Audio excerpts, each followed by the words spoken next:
नमस्कार, पॉलिटिकल पंचायत देख रहे हैं आप। आपके साथ मैं हूं हिंगलाज दा। पश्चिमी राजस्थान बीजेपी के लिए सियासी तौर पर जो पश्चिमी राजस्थान की पिच है वो बीजेपी की मुफीद है, क्योंकि जब 2018 में बीजेपी सत्ता से बाहर हुई तब भी पश्चिमी राजस्थान में बीजेपी का ठीक ठाक प्रदर्शन रहा।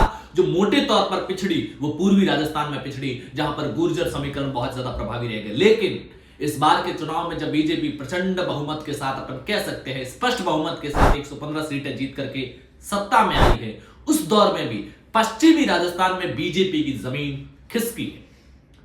और यह जमीन मोटे तौर पर खिसकी है जालोर और बाड़मेर जिले से, जहां से इस बार बीजेपी की टिकट पर चुनाव की दावेदारी करने वाले और चुनाव टिकट न मिलने के बाद बगावत करने वाले 3 कैंडिडेट चुनाव जीत करके विधानसभा पहुंचे हैं।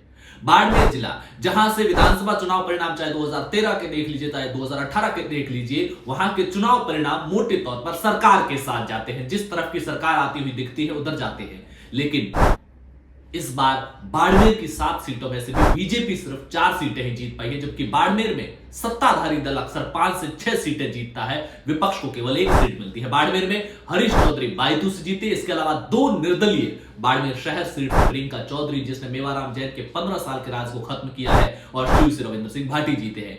इसके अलावा जालोर, जो बीजेपी के लिए सबसे आसान ग्राउंड माना जाता था, जहां पिछली बार जब बीजेपी सत्ता से बाहर हुई तब भी जालोर की 5 में से 4 सीटें बीजेपी के पास थी, केवल एक सांचोर सुखराम विश्नोई, केवल 1 सीट कांग्रेस के पास थी। वहां इस बार बीजेपी का गणित घटा है। 5 में से 3 सीटें बीजेपी के हाथ से निकल चुकी है, वहां पर सिर्फ 2 सीटें बीजेपी के पास है।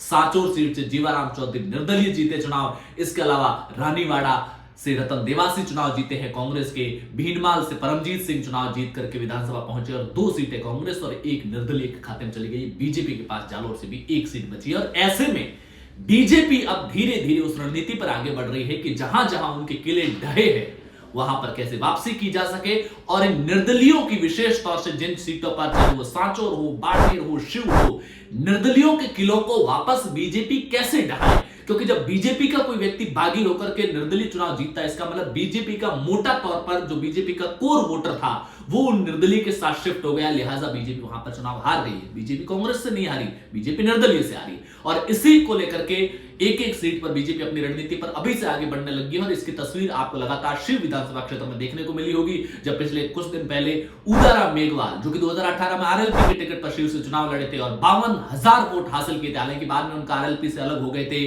चुनाव से पहले ऐसी चर्चा चली कि शायद वो आरएलपी से फिर से टिकट ला सकते हैं, लेकिन चुनाव के बाद में वो फतेह मोहम्मद, जो कि कांग्रेस की तरफ से निर्दलीय वहां से ताल ठोक रहे थे, उनके साथ हो लिए और फतेह मोहम्मद के कंधे से कंधा मिलाकर के पूरा चुनाव लड़ा। उनकी मुख्यमंत्री भजन लाल शर्मा से संगठन के लोगों ने मुलाकात करवाई है। और ऐसा माना जा रहा है कि दलित वोटर जो है शिव एरिया, जहां पर पिछले 4-5 साल से थोड़ी सी टेंशन पनपी है, उसको कम करने के लिए, दलित वोटर को साथ लाने के लिए, क्योंकि उदाराम मेघवाल के पिछले 5 साल की अगर राजनीति को मोटे तौर पर देखेंगे तो उदाराम मेघवाल वोट बैंक को अपने पीछे लामबंद करने में कामयाब रहे हैं। तरीके जो भी हो, कभी टकराव की स्थितियां पैदा हुई, कभी सहानुभूति और सहारे की स्थितियां पैदा हुई, लेकिन इन स्थितियों के बीच में उदाराम मेघवाल वोटर को अपने पीछे लामबंद करने में कामयाब रहे हैं। तो उदाराम मेघवाल की मुख्यमंत्री से मुलाकात भी इसी को लेकर के देखी।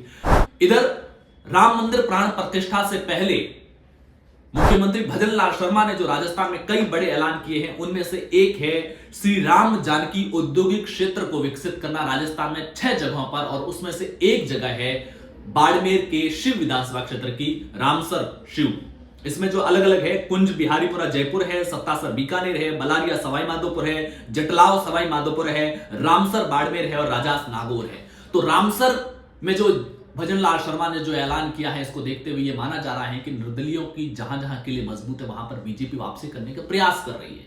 हालांकि ये स्थानीय संगठन के प्रयास है, स्थानीय संगठन की सिफारिशें, और इन आधार पर अलग अलग नेताओं की मुख्यमंत्री से मुलाकात करके एक इन्वायरमेंट क्रिएट करने की कोशिश हो रही है, चाहे वो सांचोर हो, चाहे बाड़मेर हो, चाहे शिव, और ऐसी तमाम। ऋतु बनावत भी चुनाव जीती है निर्दलीय बीजेपी से, चंद्रभान सिंह आक्या भी बीजेपी से बागी होकर के चुनाव जीते हैं। ऐसे तमाम और भी एरिया है, 8 से 10 विधानसभा सीटें ऐसी हैं जहां से इस बार बीजेपी के बागी चुनाव जीते हैं। ऐसे में क्या बीजेपी इन निर्दलियों के किलों में या तो निर्दलियों को अपने साथ लाने में कामयाब होती है, या फिर अगर निर्दलीय साथ नहीं आते हैं क्योंकि कई निर्दलीय ऐसे हैं जो बीजेपी के सॉफ्ट रहते हैं, उन विचारधारा वैचारिक तौर पर बीजेपी के साथ खड़े हैं और वो लगातार ऐसा संकेत भी दे रहे हैं कि अगर पार्टी सम्मानजनक तरीके से उनको जगह देती है तो फिर वो पार्टी की हिस्सा बनने, वैचारिक तौर से पहले से हिस्सा है और ऐसे में संगठनात्मक तौर पर भी हिस्सा बनने से गुरेज नहीं करेंगे। लेकिन कुछ निर्दलीय जीते हुए लोग भी ऐसे हैं जो पार्टी के साथ नहीं आना चाहते हैं, वो अपनी निर्दलीय सियासत को ही आगे बढ़ाना चाहते हैं। कुछ ऐसे भी जीते हुए जो जिनके लिए वैचारिक तौर पर बीजेपी के अलावा कांग्रेस भी मुफीद रहती हैं। ऐसे में ये जो 10 विधानसभा सीटें हैं, कई नेता ऐसे भी हैं जो लोकसभा चुनाव पर असर डाल सकते हैं। चंद्रभान सिंह आक्या लोकसभा चुनाव पर असर डाल सकती है। प्रियंका चौधरी बाड़मेर से जो जीती है वो जातिगत समीकरण के आधार पर लोकसभा चुनाव पर असर डाल सकती है। रविंद्र सिंह भाटी जो एक युवा चेहरे के तौर पर पूरे पश्चिमी राजस्थान या फिर राजस्थान के अलग अलग हिस्सों में अपनी एक अलग छवि रखते हैं, अपनी एक अलग इमेज रखते हैं और युवाओं में उनका एक अलग क्रेज है, वो लोकसभा चुनाव में किस तरह से पार्टी के लिए फायदे का सौदा हो सकता है और अगले विधानसभा चुनाव में भी हो सकते हैं। इसको लेकर के पार्टी की अपनी अपनी रणनीति है। निर्दलीयों की जो ये 8-10 सीटें हैं, बीजेपी के बागियों की जो 8-10 सीटें हैं, वहां पर बीजेपी की भविष्य की राजनीति को लेकर आपकी क्या राय है, कमेंट बॉक्स में जरूर बताइए। पॉलिटिकल पंचायत पर पहली बार आए हैं तो सब्सक्राइब जरूर कीजिएगा। शुक्रिया।